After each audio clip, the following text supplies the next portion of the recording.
Hi everyone, my name is Maria Cartaya and I'm part of the team here at Sterna Abogados. And today we're gonna cover a topic that is very popular. A lot of people asks and has a lot of questions about this topic, and it's Larga Duración in Spain. So a lot of you know that the Larga Duración, it's a residency, okay? And in order for you to obtain it, you must first meet the most important requirement, which is 5 years of legal residency in Spain. So, to answer your question, how can I obtain my Larga Duración in Spain if I have already been here for 5 years? First of all, the most important thing, because this is, I believe, what people get the most confused about, and it's that you need 5 years of legal residency in Spain in order to be able to apply for the Larga Duración.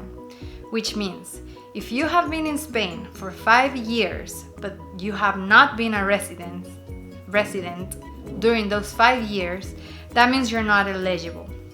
If you have been a tourist, if you have been a student, anything that is not a residency, then those years do not count, okay? So, in order for you to be able to apply for the Larga Duración, you do not only need 5 years in Spain. You need 5 years as a resident in Spain, okay? So that's the big, or I believe the biggest misconception or the biggest misconception that people have, because they believe that after 5 years you can just apply for it. If you were here as a student for 3 years and then you had a residency for 2, then you're not eligible for it, okay? Let's see some examples and explain it a little bit more. Tourists and students are not residents, okay? So, like I said before, if you have been in Spain for 4 or 5 years as a student, that time does not count as resident time that you need in order to apply for the Larga Duración. Also, if you have been a tourist, that time does not count, especially because as a tourist, you're legally able to be here only for 3 months, okay? So that obviously there's no way it would add up to the 5 years that you need to apply for the Larga Duración. Now,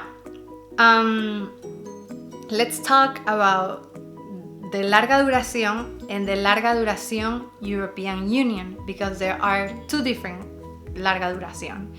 And I believe this is something else that confuses a lot of people. So these are two types of residencies. The Larga Duración, which is the one that I started talking about, is the one that you need 5 years of legal residency in Spain to be able to apply.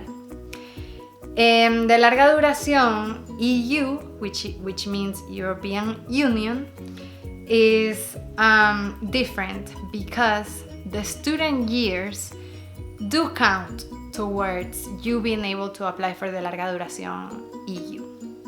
However, they do not count fully.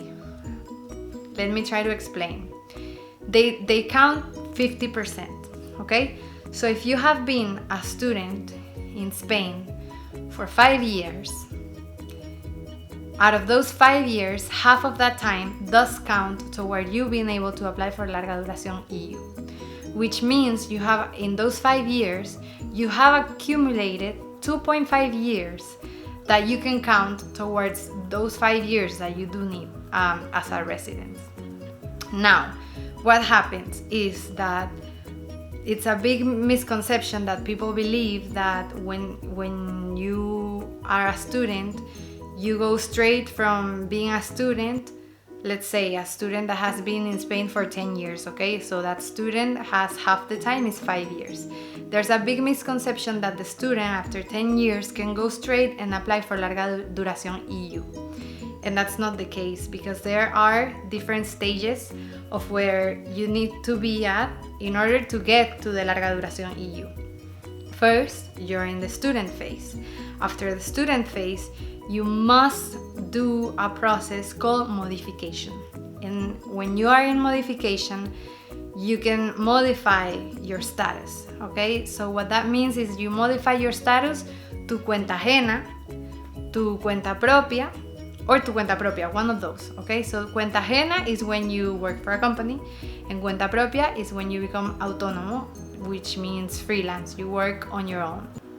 But what happens when you do modify, you stop having a visa and you have a residency. So let's go back to the example of you are a student who has been here for 5 years. So now you have 2.5 years that count toward you being able to apply for Larga Duración EU. What happens? You need to modify, okay? Let's say you modify to cuenta ajena. Now, because you will have that residency, you only need 2.5 years of that residency, of that cuenta ajena status, to have the 5 required years that you need in order to apply for the Larga Duración EU.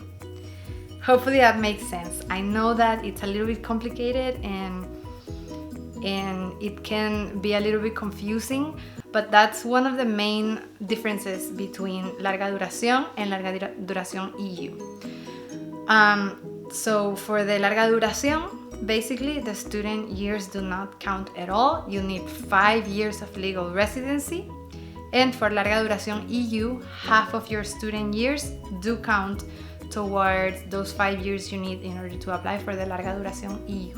Let's explain a little bit the modification, okay? So if you're a student, you can modify your status after 3 years. You cannot do it before the 3 years. You have to wait 3 years at least. You can modify it anytime after 3 years. It can be 4, 5, 6 years, no problem. But you cannot do it before the 3 years, okay? So let's say this example, if you have been in Spain for 3 or more years as a student, you can modify without a problem. You will be able to modify your status to cuenta ajena or cuenta propia, which is what I said before. So we're clear on that, okay? Now, if the years you are in Spain as a student will count towards you being able to get your Larga Duración EU, but only half of the time, which is what I said as well. Now let's see some examples to help you understand. I'm gonna read. So let's say you're a student for 3 years, okay? You modify to cuenta ajena or to cuenta propia. So you need 3.5 years with that residency, cuenta ajena or cuenta propia, to apply to the Larga Duración EU. Why? Because you can add up the 1.5 years, which is half of your student years, with the 3.5 years of your cuenta ajena and cuenta propia, to have those required 5 years to apply for your Larga Duración EU. Now let's say you're a student for 5 years. It's the same situation, but now instead of needing 3.5 years of cuenta ajena or cuenta propia, you need 2.5 because you had more student years, so that means half of that time it's bigger or greater, and when you add it up, you get to 5 faster. So the longer you're here as a student, obviously the more time you will accumulate. We hope these examples help you understand a little bit this situation, but basically you must remember the basics and the most important requirements, which is if you're interested in the Larga Duración, you need 5 years as a resident, student and tourist, time does not count. And if you want to apply for Larga Duración EU, only half of your student years count. And remember that you need to modify. You cannot go straight from being a student to your Larga Duración EU. You have to modify in the process, and you need some time as a resident here. Okay, we hope that this information is helpful and that it's not confusing. However, you can always write to us on our Facebook page, Sterna Abogados. I am personally in charge of the chat there, so you can always ask us any questions, and we'll be so happy to help you. We hope you find this information helpful, and please like our Facebook page, subscribe to our YouTube channel because we're constantly posting information that will be useful to you. And in the case that you do not find an answer, feel free to send us an email or give us a call.